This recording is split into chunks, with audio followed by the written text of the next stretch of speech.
অনলাইনে হচ্ছে এই দুইটা প্রোডাক্ট এত এত বেশি ভাইরাল বলার বাইরে। তো হচ্ছে গেলাম বিভিন্ন সুপার শপে, কিন্তু বিভিন্ন সুপার শপে হচ্ছে এগুলো নাই। তারপরে হচ্ছে ইন্ডিয়ান বাজার সাভারের মোটামুটি বড় একটা দোকান, আর হচ্ছে প্যারিস গ্যালারি, এই দুইটাতে হচ্ছে ইন্ডিয়ান বাজার থেকে নিছি হচ্ছে এই যে ওসোফিটা, আর প্যারিস গ্যালারি থেকে এই মাস্কটা নিছি।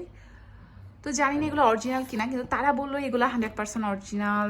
তারপর কি কি দেখালো, যেমন এইটাতে বসে যে হচ্ছে যদি উপরে যদি লেখাগুলো হচ্ছে থাকে, তারপরে হচ্ছে এইখান দিয়ে যদি হচ্ছে এগুলা যদি হচ্ছে কাগজের না থাকে, এটা নাকি অরিজিনাল। তো আপনারা আমাকে জানায়েন যে এটা অরিজিনাল কিনা। আর ওসফির হচ্ছে সে বললো যে এটা নাকি দেখলেই নাকি বোঝা যায় যে অরিজিনাল কিনা। এই যে তো এটাও জানাতে পারেন যে অরিজিনাল কিনা, কিংবা কোন পেজ থেকে নিলে হচ্ছে অরিজিনাল হবে, কিংবা এটা ইউজ করলে আদৌ কোনো কাজ করবে কিনা, সে সম্পর্কে আসলে কোনো আইডিয়া নাই।